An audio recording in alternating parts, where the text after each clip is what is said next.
আসসালামু আলাইকুম। আজকের ভিডিওতে আমরা দেখব কিভাবে আমরা একটা GitHub রেপোকে মাল্টিপল প্রোভাইডারে হোস্ট করতে পারি। অর্থাৎ বর্তমানে আমাদের GitHub এ হয়তোবা একটা রেপো আছে। আমরা চাচ্ছি যে এটা আমরা কোডবার্গে অথবা GitLab এ হোস্ট করব। এবং আমাদের রেপোটাকে অথেন্টিকেট করব আমাদের SSH কির মাধ্যমে। আমরা প্রিভিয়াস ভিডিওতে আমাদের GitHub এ একটা SSH কি এড করেছিলাম এবং আমরা একটা SSH কি জেনারেট করেছিলাম GitHub ওয়ার্ক নামে এবং আমাদের GitHub টাকে কনফিগ করেছিলাম এই কির জন্যে। অর্থাৎ আমরা আমাদের কনফিগ ফাইলের ভেতরে আমাদের এই হোস্টটাকে কনফিগ করেছিলাম এবং তার দ্বারা আমাদের একটা রেপোকে পুশ করেছিলাম। আজকের ভিডিওতে আমাদের যে রেপোটা ছিল সেটা ছিল আমাদের ট্রাস্ট রেপো। এই রেপোটাই আমি GitHub এও হোস্ট করব এবং আমাদের কোডবার্গেও হোস্ট করব। আপনারা চাইলে GitLab এও এটাকে হোস্ট করতে পারেন অথবা লোকালিও হোস্ট করতে পারবেন। প্রসেসটা সেম। যেহেতু আমরা কোডবার্গে হোস্ট করতে চাচ্ছি এর জন্য কোডবার্গে আমাদের অ্যাকাউন্ট থাকা লাগবে। আমি এখানে ডাকডাকগোতে কোডবার্গ লিখে সার্চ করেছি। দেখতে পাচ্ছি আমাদের কোডবার্গ.org চলে আসছে। আমি এর ভেতরে চলে যাব এবং আপনি যদি রেজিস্টার না করে থাকেন রেজিস্টারে ক্লিক করবেন অথবা আপনি যদি এখানে সাইন ইন এ ক্লিক করেন, আমি সাইন ইন উইথ GitHub এ ক্লিক করব। তাহলে দেখতে পাচ্ছি যে আমার ২ টা রেপো কিন্তু এখানে অলরেডি হোস্ট করা আছে। আমি নতুন একটা রেপো ক্রিয়েট করব। এর জন্য আমরা কি করব? এই প্লাসে ক্লিক করব, নিউ রেপোজিটরিতে ক্লিক করব এবং আমাদের রেপোর নামটা কি দেব? আমাদের GitHub এ রেপোর নামটা ছিল ট্রাস্ট। আমরা সেম নামটাই রাখবো। এর জন্য আমরা এখানে ব্যাক করতে পারি। আমরা এখানে ট্রাস্ট লিখতে পারি এবং প্রাইভেটের প্রয়োজন নেই, ডেসক্রিপশনের প্রয়োজন নেই, নাথিং এলস। এখন জাস্ট আমরা ক্রিয়েট রেপোজিটরি এখানে ক্লিক করব।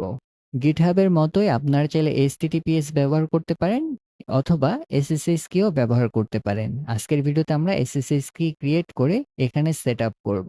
সো আমাদের কোডবার্গে SSH কি সেটআপ করার জন্য আমরা আমাদের প্রোফাইল আইকনে ক্লিক করব, দেন আমাদের সেটিং এ চলে যাব। আমাদের লেফট অপশনে দেখতে পাবো যে SSH GPG কিস। এইখানে এই অপশনটা শো করবে। আমরা এটাই ক্লিক করব।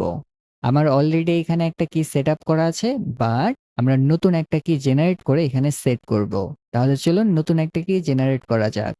আমি যদি আমার SSH ফোল্ডারে ব্যাক করি তাহলে আমরা দেখতে পাচ্ছি এখানে শুধুমাত্র আমাদের GitHub এর জন্য একটা SSH কি জেনারেট করেছিলাম এবং আমি চাচ্ছি যে নতুন একটা SSH কি জেনারেট করব আমাদের কোডবার্গের জন্যে।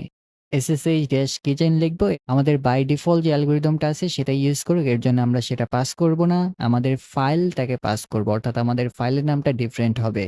আমরা যদি আমাদের SSH ফোল্ডারে না থাকতাম তাহলে আমাদের ফুল পাথটা এখানে লিখতাম। সেই ক্ষেত্রে এটা হতো আমাদের .ssh এবং আমাদের ফাইলের নামটা দিতে পারি যে কোডবার্গ। আপনারা চাইলে কিন্তু এখানে ইমেলটাকেও এড করতে পারেন। ইমেলটাকে এড করার জন্য আপনারা -c অপশনটা ব্যবহার করবেন। সেটা অবশ্যই ক্যাপিটাল। দেন আপনারা এখানে আপনাদের ইমেলটাকে লিখবেন। এটা অপশনাল। আমি এটা প্রোভাইড করি না। এরপর আমরা কি করব? এন্টার প্রেস করব। এবং আপনারা যদি এখানে কোনো পাসওয়ার্ড এড করতে চান, আপনারা এখানে পাসওয়ার্ডটা লিখতে পারেন। দেন আপনারা এখানে এন্টার প্রেস করবেন। এরপর সেম পাসওয়ার্ডটা লিখে এন্টার প্রেস করবেন। আমি পাসওয়ার্ডটা ভুল করেছিলাম। আবার এখানে লিখতেছি। দেন সেম পাসওয়ার্ড, ডান। তাহলে আমরা আমাদের আউটপুটে দেখতে পাচ্ছি যে আমাদের প্রাইভেট কি হচ্ছে SSH কোডবার্গ এবং আমাদের পাবলিক কি হচ্ছে কোডবার্গ.pub।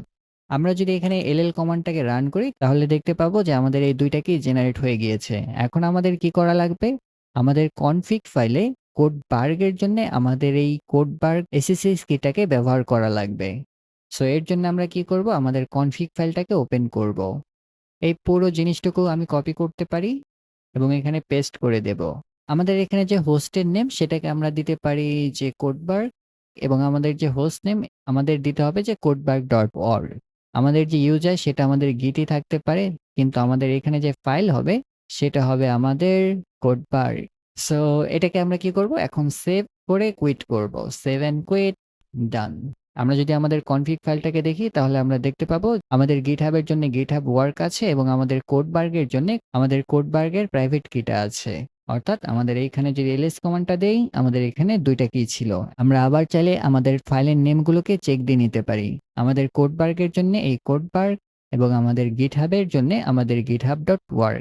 আমরা কিন্তু এখনো আমাদের কোডবার্গে আমাদের SSH কিটাকে এড করিনি। তাহলে চলুন সেই জিনিসটা এড করা যাক। তাহলে আমরা আমাদের কোডবার্গের যে পাবলিক কিটা আছে সেটাকে কপি করব। অর্থাৎ আমাদের কোডবার্গ.pub এটাকে ওপেন করব। আমরা এটাকে কপি করে নিচ্ছি। আমাদের কোডবার্গে ব্যাক করব। আমাদের ম্যানেজ যে SSH কি অপশনটা আছে এখানে অ্যাড এ ক্লিক করব। দেন আমাদের কিটাকে এখানে পেস্ট করে দেব তাহলে দেখতে পাচ্ছি যে আমাদের কি নেমটা অটো এখানে সেট আপ হয়ে গিয়েছে। যেহেতু এটা আমাদের টেস্ট কি, একটু পরে আমি এটা রিমুভ করে দেব। এর কারণে আমি এখানে ওয়াইটি লিখতেছি। দেন এড কি। তাহলে আমরা এখানে দেখতে পাচ্ছি যে আমাদের এই কিটা এখানে এড হয়ে গিয়েছে এবং পরবর্তীতে আপনারা এখানে রিমুভে ক্লিক করে এটাকে রিমুভ করতে পারবেন। এখন আমরা কোথায় চলে যাব? আমাদের রেপোজিটরিতে চলে যাব। অর্থাৎ আমাদের প্রোফাইল এবং আমাদের রেপোজিটরি। আমাদের এক্সিস্টিং রেপোজিটরিতে অ্যাড করার জন্য আমরা এই কমান্ডটা রান করব। অর্থাৎ আমরা এটা এখান থেকে কপি করে নিচ্ছি এবং আমরা আমাদের টার্মিনালে ব্যাক করব। এখানে আমরা এটাকে পেস্ট করতে পারি। কিন্তু একটা জিনিস খেয়াল করুন, আমরা চাইলে কিন্তু এখানে অরিজিন লিখতে পারি না। কারণ হচ্ছে আমরা যদি এখানে গেট রিমোট ভি লিখি, তাহলে আমাদের অরিজিন নামে অলরেডি একটা সেটআপ আছে। আমি চাই যে এটা ডিফারেন্ট নামে সেট হোক। এর কারণে আমরা এখানে অরিজিনের পরিবর্তে আমরা এখানে দিতে পারি যে কোডবার্গ। আমি কেন এখানে কোডবার্গ লেখাটা প্রেফার করি সেটা হচ্ছে আমরা যদি এসএসএস কি এর কনফিগটাকে খেয়াল করি, আমাদের হোস্টের ক্ষেত্রে আমি এখানে কোডবার্গ লিখেছি। আমি চাই যে সব জায়গায় সেম নেম থাক। এর কারণে আমাদের অরিজিনে আমি এখানে কোডবার্গ লিখেছি। এখন আমরা কি করব? এন্টার প্রেস করব। তাহলে আমরা দেখতে পাচ্ছি যে আমাদের কোডবার্গটা অ্যাড হয়ে গিয়েছে। কিভাবে ভেরিফাই হব? আমরা চাইলে আমাদের git remote v কমান্ডটাকে রান করতে পারি। তখন আমরা এখানে প্রথমে দেখতে পাচ্ছি যে আমাদের কোডবার্গ এবং দ্বিতীয় আমরা এখানে দেখতে পাচ্ছি যে আমাদের অরিজিন। এখন আমাদের কোডবার্গে এটাকে পুশ করার জন্য আমরা লিখব git push কোডবার্গ এবং আমাদের কোন ব্রাঞ্চে এটা পুশ করব সেটা হবে আমাদের মাস্টার। এরপর আমরা এন্টার প্রেস করব। যেহেতু আমাদের এসএসএস কিটা এখনো জানে না যে এই কিটা কি অ্যাড করবে কিনা, এর জন্য আমরা এখানে ইয়েস এ প্রেস করব। দেখতে পাচ্ছি যে আমাদের এসএসএস কিটা সাকসেসফুলি নিচ্ছে না, তাই না? আমাদের এসএসএস কিটা হয়তোবা এখনো লোড হয়নি। আমরা সেই জিনিসটাকে এখন চেক দেব। অর্থাৎ এসএসএস অ্যাড আমরা -l লিখে এন্টার প্রেস করব। তাহলে আমরা দেখতে পাচ্ছি আমরা চাইলে এখানে আমাদের এসএসএস কিটাকে এড করতে পারি। এর জন্য আমরা এখানে আমাদের এসএসএস ফোল্ডারে যাব। দেন আমাদের কির নামটা ছিল কোডবার্গ। আমাদের কোনো প্যারাফ্রেজ ছিল না। আমরা এখানে ওকে লিখব।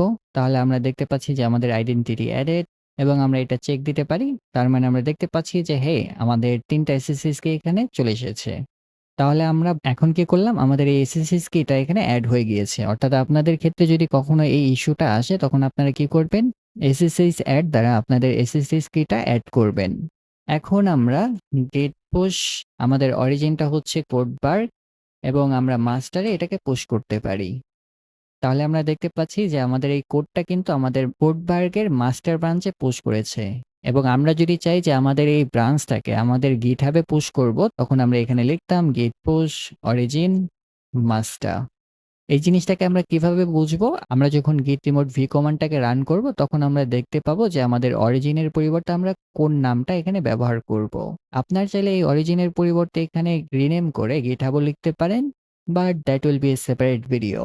তাহলে চলুন আমরা এই জিনিসটাকে ভেরিফাই করে নেই আমাদের এই রেপোটা কি কোডবার্গে আছে কিনা।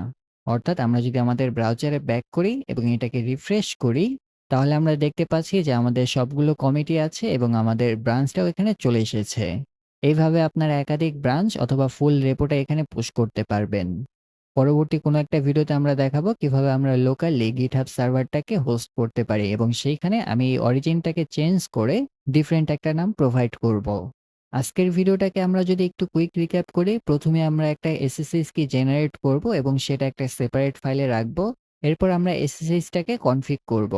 অর্থাৎ কনফিগ করার জন্য আমাদের হোস্ট হিসেবে এখানে কোডবার্গ লিখেছি, কিন্তু আমাদের হোস্ট নেমটাকে আমাদের codebarg.com লেখা লাগবে। আপনাদের ক্ষেত্রে যদি GitLab হয়ে থাকে তাহলে gitlab.com। এরপর আমাদের ইউজার আমাদের আইডেন্টিফাই ফাইল হিসেবে আমাদের জেনারেটেড কিটা এখানে লিখব। এরপর আমরা আমাদের কোডবার্গে চলে যাব। এখান থেকে আমাদের সেটিং এ চলে যাব। দেন আমাদের এসএসএস কিতে গিয়ে আমাদের নতুন একটা কি এড করব। এরপর আমাদের লোকাল রেপোতে অরিজিনটাকে এড করার জন্য git remote add আমাদের কোডবার্গ লিখব, কারণ আমি চাই যে আমাদের কনফিগে যে নেমটা ছিল সেই নেমটা এখানে থাক। এরপর আমাদের যে কোডবার্গের যে এসএসএস ইউআরএল সেটা আমরা এখানে লিখে এন্টার প্রেস করব। আমাদের রিমোট রেপোটা এড হয়েছে কিনা সেটা ভেরিফাই হওয়ার জন্য আমরা git remote v লিখে এন্টার প্রেস করব। আমাদের বাই ডিফল্ট যদি এসএসএস কিটা লোড না হয় তখন আমরা এসএসএস অ্যাড দ্বারা আমাদের এসএসএস কিটাকে অ্যাড করব। এরপর আমাদের অরিজিন অনুযায়ী আমরা আমাদের এখান থেকে পুশ করতে পারবো। কোনো কিছু পুশ করার জন্য আমরা কি করব? আমাদের git push আমরা কোথায় পুশ করতে চাই সেই জিনিসটা লিখব। এরপর আমরা কোন ব্রাঞ্চে পুশ করতে চাই সেটা লিখব। আমরা যদি GitHub এ পুশ করতে চাই তাহলে আমাদের এখানে যে অরিজিনটা ছিল সেটা আমরা এখানে লিখব। আমরা যদি Codeberg এ পুশ করতে চাই তাহলে আমরা এখানে Codeberg লিখব। এরপর আমাদের ব্রাঞ্চ নেম।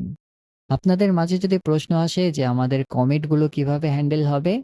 আমাদের কমিট, লগ সবকিছুই কিন্তু লোকালি ম্যানেজ হতে পারে। সবকিছুই আমাদের .git ফোল্ডারে স্টোর হয় এবং আমাদের এই ফোল্ডারটাই আমাদের GitHub, Codeberg এবং বিভিন্ন প্রোভাইডারে স্টোর হয়ে থাকে। পরবর্তী কোনো একটা ভিডিওতে দেখাবো কিভাবে আমরা লোকালি GitHub পোস্ট করতে পারি। আজকে এই পর্যন্তই। আজকের ফুল ডকুমেন্টেশনটা আমি আমার ওয়েবসাইটে দিয়ে দেব। সেখান থেকে এই জিনিসগুলো চেক দিয়ে নিতে পারবেন। পরবর্তী ভিডিও পর্যন্ত ভালো থাকবেন, ভালো রাখবেন।